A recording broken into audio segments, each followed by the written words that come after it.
This is Chambers Street, where Yoko Ono's loft was in the exceptionally dingy gray building over there. I kind of like the fact that the building has remained without any alterations at all, and that it is dingy because you have to understand that the events which occurred here, that some of them have become part of the the cultural monolith. I mean, that they're now iconic and so forth and so on. But this is where they happened. Lamont actually invited me down here in December of 1960 to attend the first of a series of concerts that he curated here, the Terry Jennings concerts in December of 1960. And I got down here, and I remember I got off to a bad start with Yoko Ono. I was not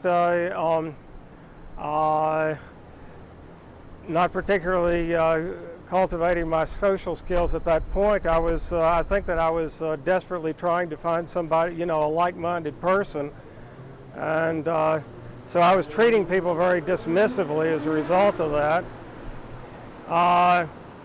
But at any rate, the Terry Jennings concert was held here. It was a small affair. I believe that I remember his father being there and sort of monitoring him in a very stern way. I was not really interested in the material that was presented.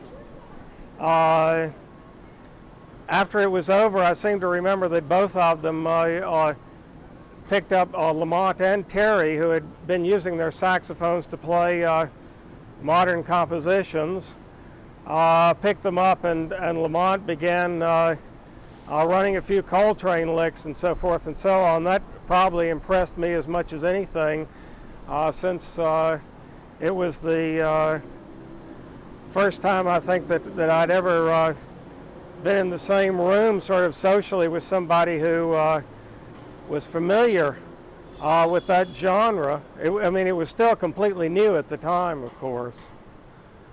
But at any rate, I came back here in February to give my concerts, and at that point in time, there's a question of why would I be here at all? And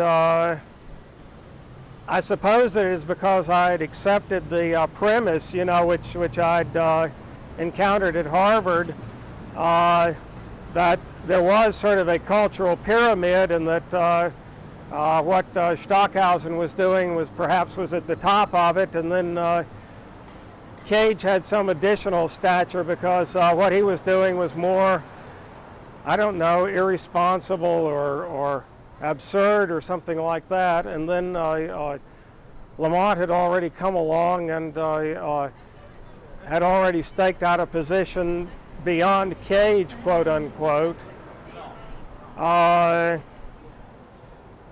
suppose that I provisionally believed some of that, but another thing that had to be, I probably had to find some kind of, or was looking for some kind of recognizable role for myself, and this was the only scene, I suppose, that I could even imagine connecting to. Basically because in a sense there were no standards. It was viciously competitive, but it was all completely informal. So I came down here, I left the subway just as I did this afternoon. It feels like, like a tape loop or something, like walking over here to perform. So it was, I remember that I'd probably gone first to Lamont's apartment, then we'd probably gone to Richard Maxfield's apartment. I saw that he had a clarinet and asked him to bring that. I wanted to use that. He was going to record it. Then I must have come down here by myself, and I remember that it was raining and that I walked around in the rain for a while, and then went upstairs, and apparently my hair was standing up because it was wet or something. I remember the first thing that Lamont said to me was, "What have you done to your hair?" So, you know, I mean, this was the avant-garde, but, you know, apparently there were still, I don't know, standards of grooming. I met Cage, and I seem to remember, you know, Cage sort of alternated between being very gracious to people younger than himself and being snide. I mean, I will say something about that in a few minutes. But I think that I said something like, you know, maybe I'm too nervous to meet Cage before I go on or something. And he said, maybe I will be too nervous to meet you after you perform. That was gracious of him. But at any rate, what I tried, I sat down at the piano, and what I attempted to do was to start playing jazz piano a la Ornette Coleman. I mean, I had been experimenting with trying to develop what I thought of as an Ornette Coleman version of solo jazz piano.